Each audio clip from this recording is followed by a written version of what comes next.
اللہ تعالیٰ کی اس معرفت کاملہ کو حاصل کرنے کے لیے جہاں مجھ جیسے ناچیز گنہگار اور حقیر لوگوں کے اوپر یہ لازم ہے کہ وہ کسی ایسے راہبر کی، ایسے آشنائے حقیقت کی، ایسے آشنائے معرفت کی تلاش کریں، اس کی جستجو کریں، جہاں یہ ہم پر لازم ہے وہیں یہ عظیم ترین فریضہ اس طرح کے ہادیوں کو، اس طرح کے راہبروں کو تلاش کرنے کا، یہ آپ کو خود انبیاء کرام علیہم السلام کی زندگیوں کے اندر بھی نظر آتا ہے۔ اللہ کے کسی محبوب بندے کی صحبت اختیار کرنے کے لیے نکلنا، اللہ کے کسی محبوب بندے کی تلاش کے لیے نکلنا، یہ انبیاء کرام کی سنت ہے۔ مثلاً آپ سورہ کہف میں دیکھیں کہ سیدنا موسیٰ علیہ السلام کلیم اللہ کے منصب پہ فائز ہیں، ان پر گزیدہ انبیاء میں ہیں جن کے اوپر اللہ تعالیٰ نے اپنی کتاب نازل فرمائی۔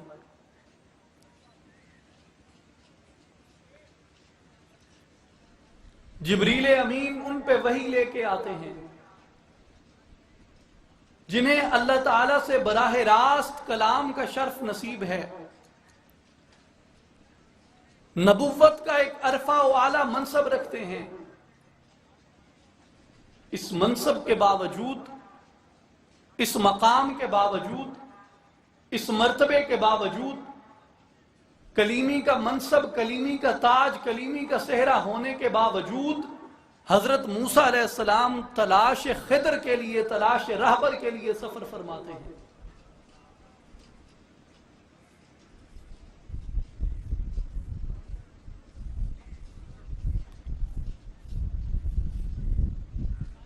اور اللہ تعالیٰ نے انہیں اس بات کے اوپر مامور کیا کہ وہ اس بندے کی تلاش میں نکلیں، اس بندے کی تلاش میں سفر فرمائیں۔ حضرت موسیٰ اور معروف روایات کے مطابق حضرت یوشع بن نون علیہ السلام وہ ان کے ساتھ سفر کرتے ہیں، اور انہیں نشانی بتائی جاتی ہے کہ اس طرح کی نشانی کا جب ظہور ہو کہ یعنی یہ مردہ مچھلی جب زندہ ہو جائے تو اس مقام کو آپ نے سمجھ لینا ہے کہ یہاں پر آپ کی ملاقات اللہ کے اس عظیم ترین بندے سے ہوگی۔ حضرت موسیٰ علیہ السلام اس مقام پہ پہنچتے ہیں، پھر آگے گزر جاتے ہیں، پھر حضرت یوشع کو یاد آتا ہے کہ وہ مچھلی تو یہاں سے کچھ سفر قبل سمندر میں، دریا میں کود گئی تھی۔ تو حضرت موسیٰ پھر اپنے انہی قدموں پہ واپس لوٹتے ہیں اسی مقام کی طرف جس کی نشاندہی اللہ تعالیٰ نے فرما دی تھی، اور جب وہاں پہ جاتے ہیں تو وہاں ان کی ملاقات حضرت خضر علیہ السلام سے ہوتی ہے، اور حضرت موسیٰ حضرت خضر کی خدمت میں یہ عرض کرتے ہیں کہ اللہ تعالیٰ نے آپ کو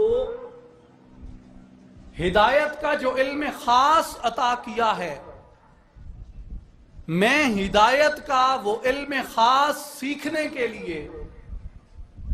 ہدایت کے اس علم خاص کے حصول کے لیے آپ کی خدمت میں رہنا چاہتا ہوں۔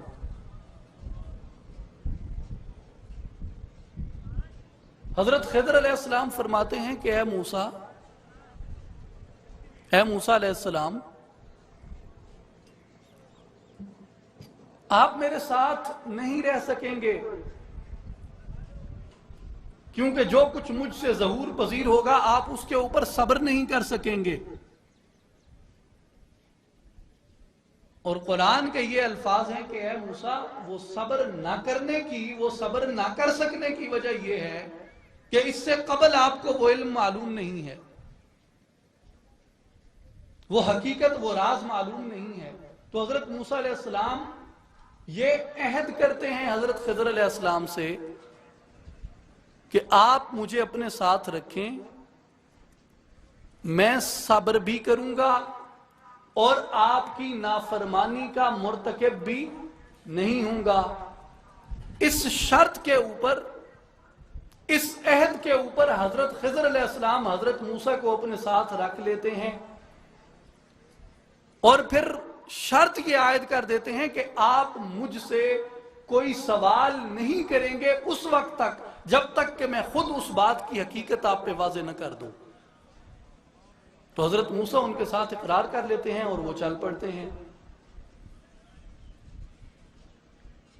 جب آگے گئے تو کشتی میں سوار ہوئے۔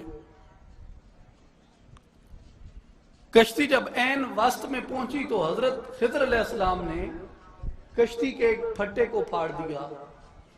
حضرت موسیٰ نے کہا کہ کیا آپ یہ چاہتے ہیں کہ یہ لوگ غرق ہو جائیں جو کشتی میں بیٹھے ہیں؟ کیسا غلط کام آپ کر رہے ہیں؟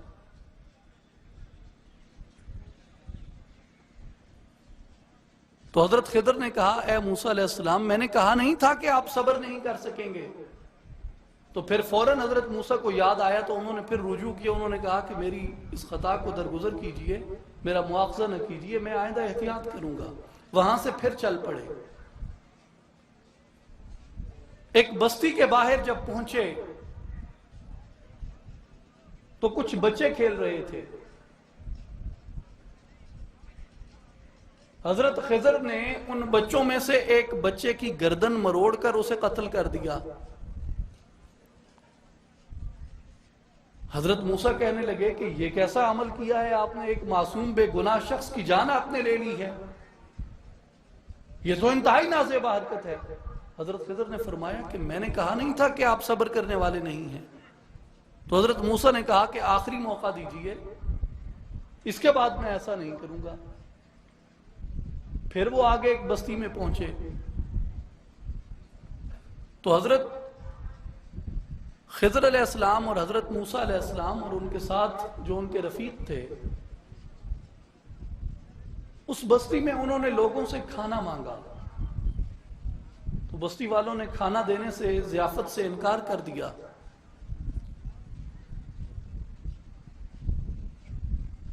باہر کی طرف انہوں نے دیکھا تو ایک دیوار بالکل گرنے کے قریب تھی۔ حضرت خضر علیہ السلام نے اس دیوار کو ہاتھ دیا اور اس دیوار کو صحیح کر کے کھڑا کر دیا۔ حضرت موسیٰ نے کہا کہ دیکھیے جناب، انہوں نے ہمیں کھانا دینے سے انکار کر دیا، آپ نے بغیر کسی وجہ کے، بغیر کسی معاوضے کے اس دیوار کو کھڑا کر دیا ہے، کم از کم ان سے اجرت ہی طلب کر لیتے، ہم اپنا کھانا تو خرید لیتے۔ جب تیسری بار پھر حضرت موسیٰ نے یہ سوال کیا تو حضرت خضر علیہ السلام نے فرمایا کہ اب آپ کے اور ہمارے فراق کا وقت آن پہنچا ہے، اب اس کے بعد ہم اکٹھے نہیں چل سکیں گے۔ لیکن جو یہ 3 واقعات ہوئے ہیں، یہ میں آپ کے سامنے ان کی حکمت بیان کر دیتا ہوں کہ کشتی کو کیوں پھاڑا، بچے کو کیوں مارا اور اس دیوار کو کس لیے دوبارہ سے استوار کیا۔ تو اس کی حکمت حضرت خضر علیہ السلام نے بیان کی کہ اس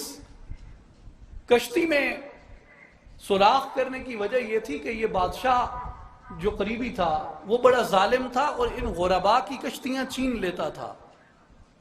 اگر یہ کشتی وہاں سے ہی پہنچتی تو وہ ان سے چھین لیتا۔ اس کے اس تسلط بد سے اس کشتی کو بچانے کے لیے، ان غرباء کی مدد کرنے کے لیے ہم نے اس کشتی میں سوراخ کیا، اور یہ بچہ جس کو میں نے قتل کیا، یہ مومن والدین کا ایک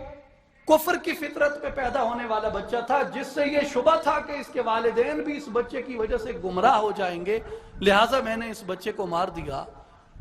اور یہ جو دیوار تھی، یہ 2 یتیم لڑکوں کی دیوار تھی، ان کے باپ نے اس کے نیچے خزانہ دفن کیا تھا۔ میں نے اس خزانے کی حفاظت کے لیے کہ جب یہ اپنی جوانی کو پہنچیں تو اس کو پالیں، میں نے اس دیوار کو کھڑا کیا۔ اور آخر میں حضرت خضر علیہ السلام نے کہا کہ اے موسیٰ علیہ السلام، یہ جو کچھ بھی میں نے کیا، یہ میں نے نہیں کیا، بلکہ ایک کسی خاص حکم کے تحت، ایک کسی خاص حکمت کے تحت یہ سارا کچھ میں نے کیا۔ تو وہاں سے حضرت موسیٰ اور حضرت خضر کا راستہ الگ الگ ہو گیا۔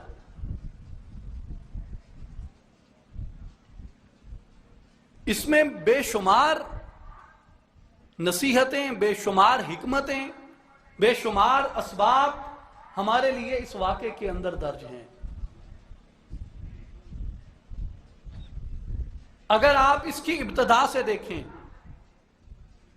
تو ایک بنیادی بات ہمارے اوپر یہ واضح ہو جاتی ہے کہ حضرت موسیٰ علیہ السلام سفر فرما کر، آرزو لے کر، طلب لے کر، جستجو لے کر اللہ کے ایک بندے کی تلاش میں نکلتے ہیں، حضرت خضر کی تلاش میں نکلتے ہیں۔ اور وہ واقعہ بھی یوں ہے کہ جب حضرت موسیٰ نے یہ فرمایا اپنی قوم سے خطاب کرتے ہوئے، ان سے یہ سوال کیا گیا کہ علم میں اس وقت کس کا مقام سب سے بلند ہے، تو حضرت موسیٰ نے اپنا کہا کہ میرا مقام علم میں سب سے بلند ہے۔ جبریل امین اللہ کا حکم لے کے آئے کہ اے موسیٰ علیہ السلام تجھ سے بھی بلند تر ایک عالم ہے، تو حضرت موسیٰ نے اس خواہش کا اظہار کیا کہ مجھ سے بھی اس منصب کلیمی کے اوپر فائز ہونے کے باوجود، اس منصب نبوت کے اوپر فائز ہونے کے باوجود، اگر مجھ سے بھی کوئی بلند تر شخص ہے تو میں اس کو دیکھنا چاہتا ہوں، میں اس راہبر سے ملنا چاہتا ہوں، میں اس سے سیکھنا چاہتا ہوں جو ہدایت کا علم اس کے پاس موجود ہے۔ گویا جس کے پاس علم ہدایت ہو، جس کے پاس علم رشد ہو، جس کے پاس علم ارشاد ہو، جس کے پاس علم معرفت ہو، اس کی تلاش میں نکلنا، اس کی جستجو میں نکلنا، اس کو پانے کی غرض سے سفر کرنا، یہ سنت انبیاء ہے، یہ سنت کلیمی ہے۔